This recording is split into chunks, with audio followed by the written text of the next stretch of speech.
Hello friends, welcome to Flourish learning. शिक्षण आणि माणूस समृद्ध होतो. चला तर मग आज आपण ही इयत्ता 7वीचा पाठ 6वा घातांक शिकूया, समजून घेऊयात आणि समृद्ध होऊया. तर आज आपण या पाठातील सराव संच 30 सोडून पाहणार आहोत. सराव संच 30 मध्ये पहिला प्रश्न काय आहे तर वर्गमूळ काढा. यामध्ये आपल्याला 5 उदाहरणे दिलेली आहेत. तर जी उदाहरणे आपल्याला दिलेली आहेत त्या प्रत्येक संख्येचा वर्गमूळ आपल्याला काढायचा आहे. तर आता मग सोडून पाहूयात. तर सराव संच 30 मधील पहिलं उदाहरण आहे 625. 625 आपल्याला वर्गमूळ काढायचं आहे. तर आपण इथे काय करणार आहोत, मूळ अवयव पद्धतीने 625 चे अवयव आधी पाडून घेणार आहोत आणि त्यानंतर आपण काय करणार आहोत, त्याचं वर्गमूळ लिहिणार आहोत.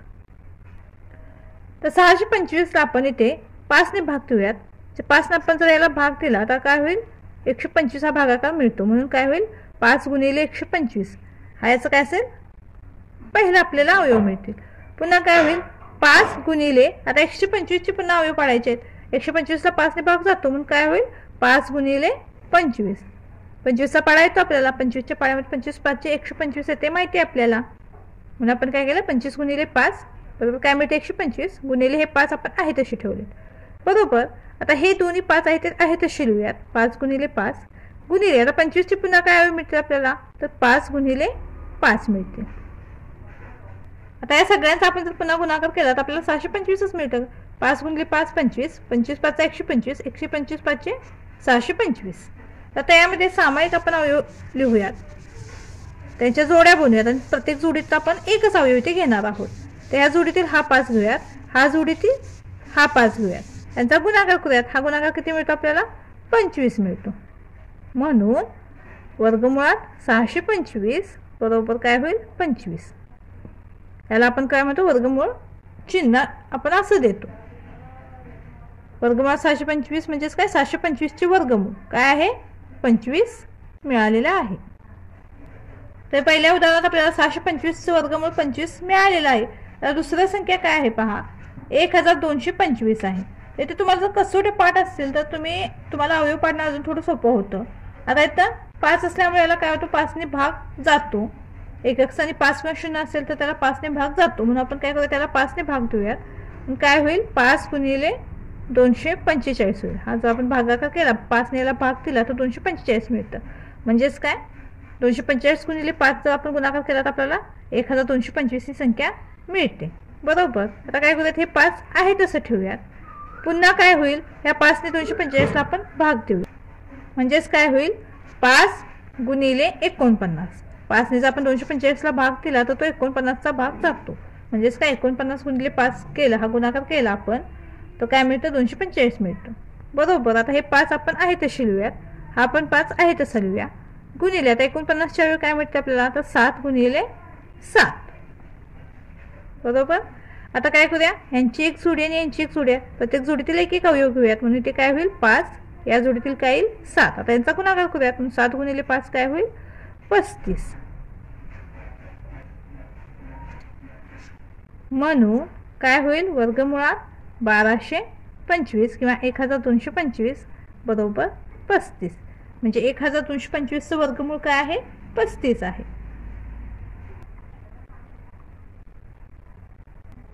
पुढील उदाहरण आहे 289. पुढील संख्या काय आहे, 289. तर 289 चं वर्गमूळ आपल्याला लिहायचं आहे.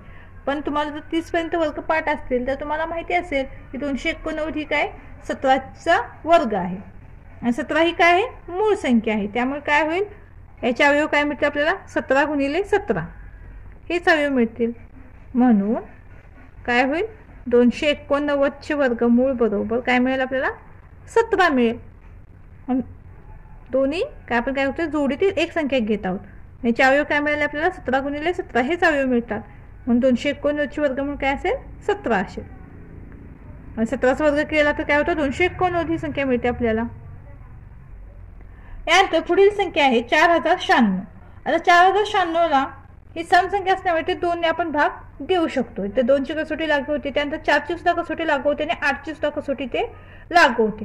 जर आपण याला 2 ने जर भाग दिला तर याचे अवयव काय होतात, खूप सारे अवयव पडतात आपल्याला. त्याच्या काय होतात, मग खूप साऱ्या पायऱ्या इथे लिहाव्या लागतात. मग आपण काय करूया, तिथे 4 ची किंवा 8 ची कसोटी वापरूयात, जेणेकरून काय होईल, थोडक्यात आपल्याला त्याचं उत्तर मिळेल.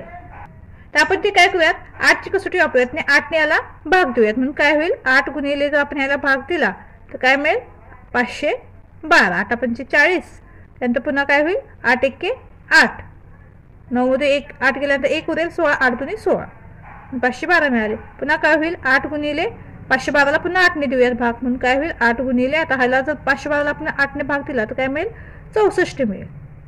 बरोबर. पुन्हा काय होईल 8 गुणिले 8 गुणिले, आता 64चे पुन्हा काय मिळतील 8 गुणिले 8. आता ह्या 2 जोड्या मिळालेल्या आहेत आपल्याला, त्याचे प्रत्येक जोडीतील एक एक अवयव घेऊयात, म्हणून काय होईल 8 गुणिले 8 बरोबर काय होईल 8 8 64. म्हणून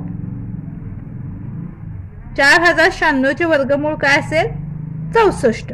काय आहे 4096चे वर्गमूळ काय आहे 64 आहे. आता इथे आपण काय केलं, जितकी म्हणजे मोठ्यात मोठी संख्या आपण घेऊन काय केलं त्याचे अवयव इथे पाडलेले आहेत आणि त्याचं वर्गमूळ आपण ते मिळवलेलं आहे.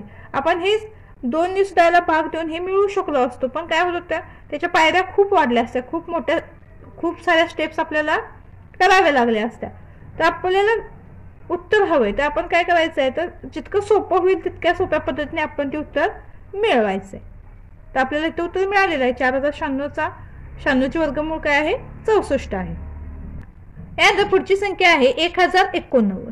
आता इथे 3ची कसोटी लागू पडते पहा. 3ची कसोटी काय, अंकातील जर संख्यांची जी बेरीज आहे ती 3च्या पटीत असेल तर त्या संख्येला 3ने भाग जातो. काय होईल 8 आणि 9, 8 आणि 1 9 आणि 9 18, म्हणून याला 3ची कसोटी लागू पडते. तर आपण काय करू त्याला 3ने भाग देऊयात, म्हणून काय होईल 3 गुणिले याला जर आपण भाग दिला तर काय मिळतं 363. 3 त्रिक 9, 1 उरेल 18, 3 6 18 आणि पुन्हा 3 त्रिक 9. पुन्हा काय होईल हे 3 आहे तसे राहतील गुणिले, आता याला सुद्धा 3ने भाग जातो, म्हणून पुन्हा काय होईल गुणिले 3 आणि ते काय होईल 3 एके 3, 3 2 6 आणि 3 एके 3 121 मिळेल. पुन्हा काय होईल हे 3 गुणिले 3 आहे तसे मिळतील. आता 121 हा कशाचा वर्ग आहे तर 11चा वर्ग आहे, म्हणून काय होईल 11 गुणिले 11. त्या 2 जोड्या मिळालेल्या आहेत. आता प्रत्येक जोडीतील एक एक अवयव आपण ते घेऊयात. काय होईल 3 गुणिले 11 बरोबर काय होईल 11 त्रिक 33. म्हणून 1089चे वर्गमूळ काय असेल 33. तर 1089चे वर्गमूळ आपल्याला 33 इथे मिळालेले आहे. अशा प्रकारे आपला सराव संच पूर्ण झालेला आहे. व्हिडिओ आवडल्यास चॅनेलला लाईक शेअर सबस्क्राईब नक्की करा आणि हो कमेंट्स तर नक्की करा. धन्यवाद.